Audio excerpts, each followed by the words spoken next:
Hello my wonderful people, welcome back to Spice Channel TV. Thank you for always coming out here. If you're joining us for the first time, please kindly subscribe and don't forget to give us a thumbs up. Thank you. My country people, Fani Kayode have appealed to President TINUBU to restore power to Niger Republic. This is coming from the former aviation minister and has called on President Bola Ahmed Tinubu's administration to please restore power to Niger Republic, following the negative impact the power cut is having on the people of the country.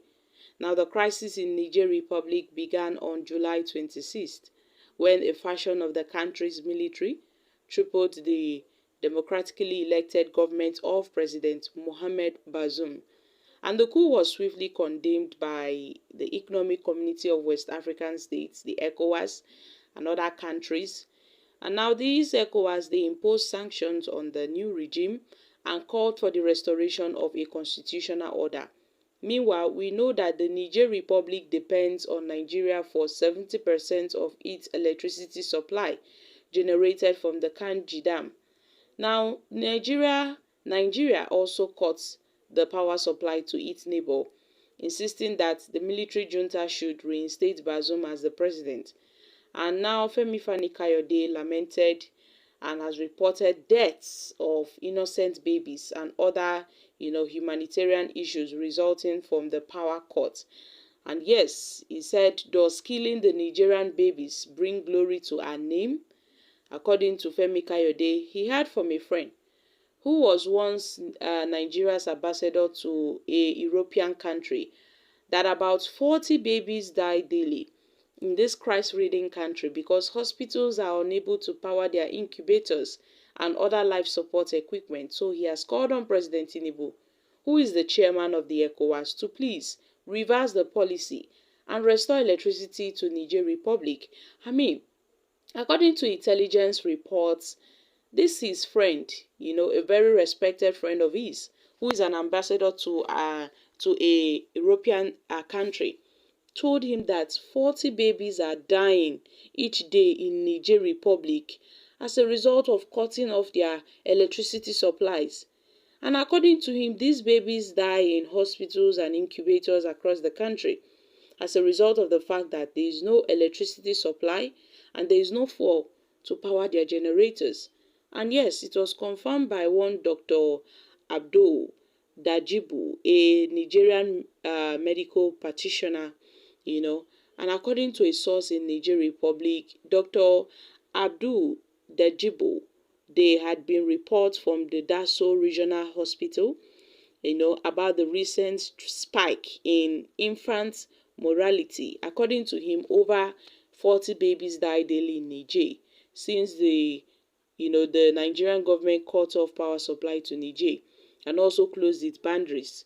It has affected hospitals badly as they are unable to power their incubators and other life-supporting equipment to assist these babies. He also mentioned that the closed borders have made it nearly impossible for hospitals to, access petroleum products, especially diesel, and petrol to power their generators and their plants. This is aside from the untold hardship that the general populace is gasping within Niger. And he has made a passionate appeal, for the Nigerian government to reconsider its decision. Even though backed by the ECOWAS, he stressed that the need for the Nigerian government to remember that the people of Niger are more like an extension of northern Nigeria. In his option, he strongly believed that the ongoing negotiations with the junta leaders will yield results and stressed the need for the negotiations to be intensified instead of beating the drums of war, upholding the current strife sanctions that have now crippled the economy and the health sector, especially that of Niger. So these sanctions on the Niger Republic has caused untold hardship. It has caused untold starvation, death. So my country people, this is a serious matter. Although Fani Kayode has pleaded to President TINUBU to please, he should be reasonable. He should be a rational and a reasonable leader. A rational leader would not allow this to happen if he is aware of the harsh and the cruel consequences of the cut off, of all the electricity to Niger. Because this policy is bringing about a lot of hardship to the people. Death is following suit too. And quite apart from that, according to the UNICEF, more than 2 million children have been affected by the crisis and are in desperate need of humanitarian assistance and millions of dollars worth of vaccines for polio and other disease, that could not be safely preserved or stored due to the power outrages.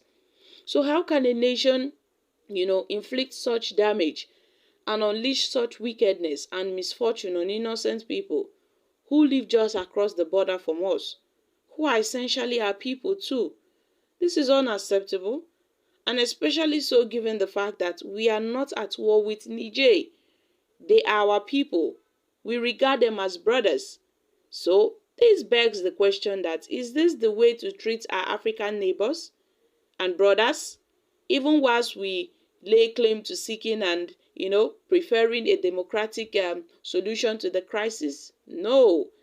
If our claim and our intention is better, the life of those people, by insisting that they must have a democratically elected government, by, resisting a military one, is our purpose, and truly served by killing the children of the same people that we claim we want to help, it is not proper. If Nigeria said, well, we are not in support of the coup leaders, we are not in support of this military regime, we should bring back a democratic government, a democratically elected government. But if our intentions are truly, pure, then we would not take innocent lives of children. I mean, these are the children of the same people we claim we want to help.